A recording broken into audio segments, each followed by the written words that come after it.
The purpose of this video, which features local employers, is to help students with the process of obtaining an internship. This 9.5-minute video will cover 3 topics: making your resume and cover letter stand out, preparing for an interview, and the importance of follow-up. While all topics covered in this video are of importance, please note the minute markers in the table of contents, allowing you to focus on sections that interest you most. To begin, let's hear advice on how to make your resume and cover letter stand out. I would first of all utilize the Career Services office for tips on resume writing, and even to have someone look over your resume, whether it's someone at the office or even friends or professors. Have as many eyes look over your resume and cover letter as possible to catch grammatical errors, typos. We have actually discounted some resumes due to errors or some typos, so you really want to make sure that everything is spelled correctly. When you're writing the cover letter to a company, you really want to tailor it towards that company. It's nice to have somewhat of a standard cover letter, but then you want to have pieces where you tweak according to the job you're applying for and the company that you're applying towards. Do some research on their website, know their mission, their vision, values, and incorporate those things, when possible, into your cover letter so that they know you've done your homework. Well, again, I think students need to really take a look at the job description or the internship position description and make sure that the key words and phrases that pop out from that description are matched in their resume and cover letter. Oftentimes they need to be able to relate how they have specific skills or experience in the description that's listed. For many companies, not ours because we're a small nonprofit, but they do have some criteria that actually does online searches to look for specific words and match those words. So to be really competitive, you'd want to make sure that if it's in the job description or again the internship description, that they would match those key phrases in their resume or cover letter. Another thing that I recommend is relevance. So a lot of times you might be applying for a lot of different internships and they might be different and unique. So you want to make sure that the skills that you list on your resume are relevant to the position you're applying for.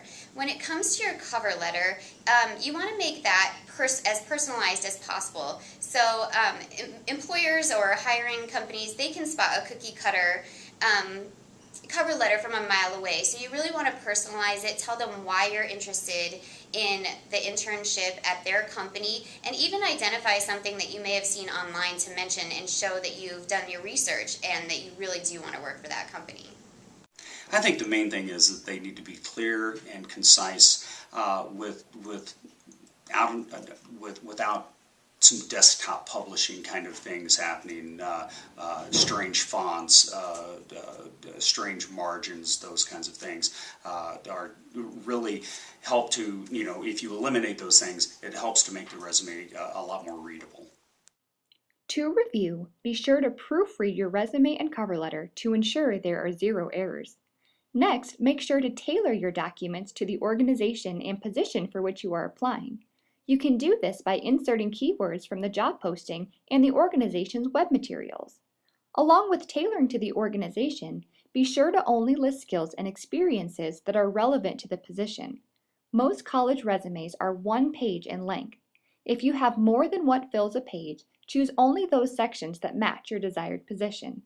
Finally, make sure your documents are readable, clean, and concise. To learn more about writing a resume or cover letter, visit the Career Services website to view the online manuals. You can also make an appointment to have your documents reviewed by a staff member.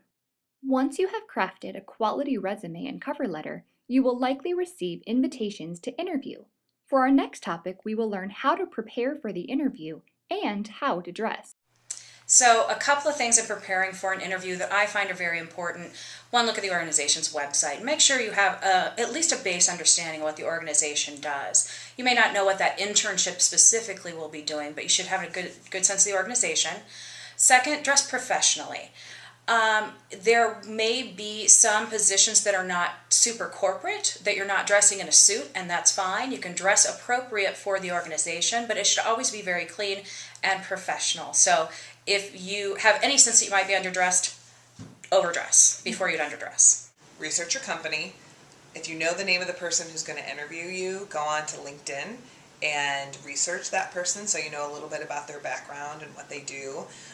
These things will help you when you're walking into the interview be prepared, and you know what you're walking into. Because if you walk in here and you know nothing about what you're going to be doing, that's definitely a negative in my book.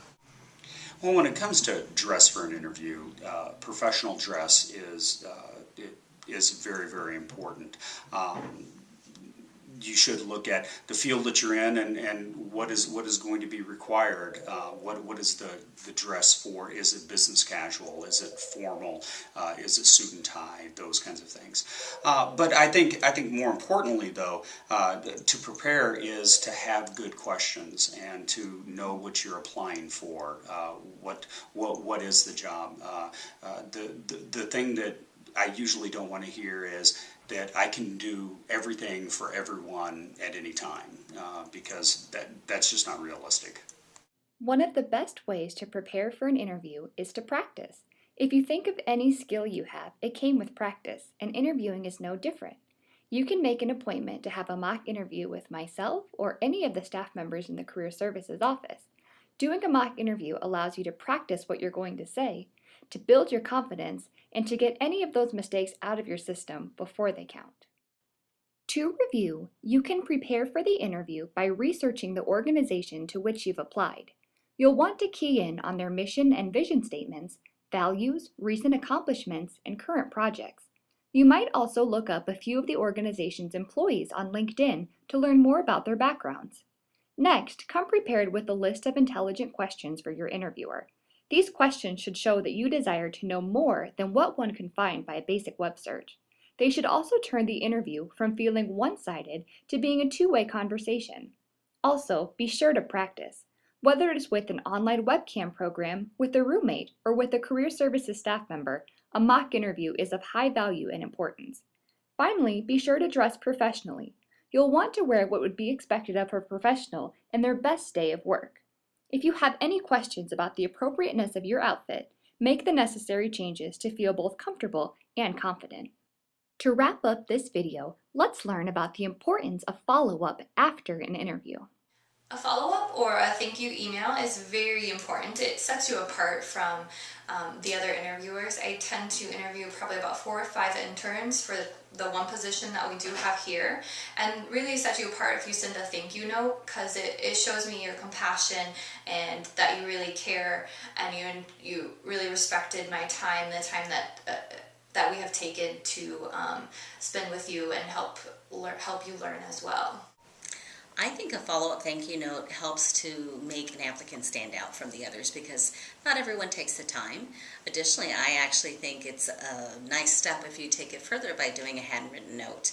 It shows that the applicant is interested, that they care, and then I'd also encourage you to maybe put at least one sentence of something that was discussed during the interview. Again, it just reiterates that you are interested in the employer.